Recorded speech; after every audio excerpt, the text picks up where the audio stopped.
S. T. A. Right. R. T.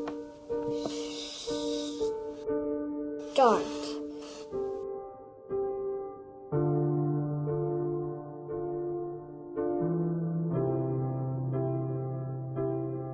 Well, it really started when I was about 9 years old. I had an accident and I had to sit still because I had a problem with my eyes. And I just started making mazes, and that kind of carried over. Obviously I stopped a few years later.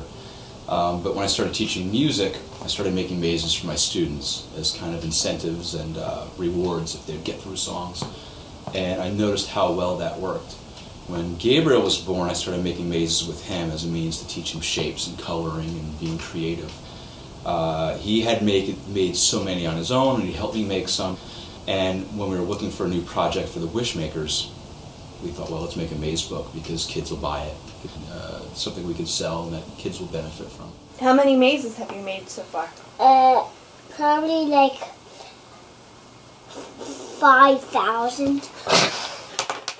Well, my brother Bill and his wife Allison had a daughter, and she unfortunately died when she was just past 6 months old. Her name was Violet, and she had SMA, as it turned out, type 1 SMA.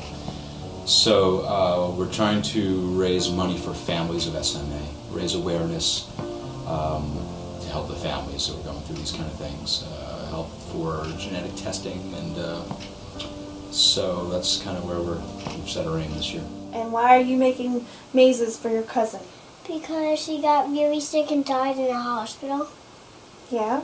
Mm-hmm. And so you want to raise money to help her? Yeah. SMA is a pretty tough thing to have if you're a kid. It attacks your motor skills, and I know with Violet, she was unable to really move. It started with her neck. They noticed that she wasn't able to move her neck around, and then it really is very debilitating to your entire body. And towards the end, she really couldn't move, so it's very paralyzing. Our goal is to have the maze books ready for February 18th. That would have been Violet's 1-year birthday.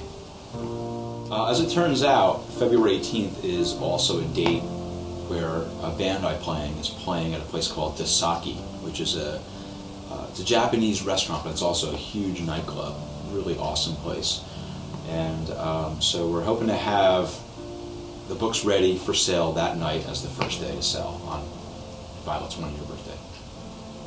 Making mazes is a very interesting idea because tying that in with SMA and the wishmakers, you have a challenge in front of you. You know that you have a path, a journey you have to get through, and it's kind of symbolic for taking this journey, which takes you through all these different roads and things that can happen. But there's definitely a solution, and I think there's solutions to everything. And so, hopefully, some of that symbolism rubs off.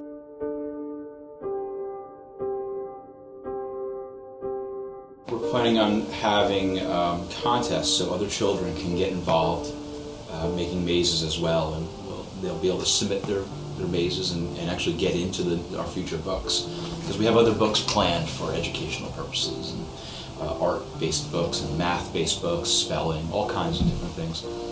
So, but it's great because it'll give kids a chance to be part of a charity at a young age while being creative, and just being part of the whole equation to helping.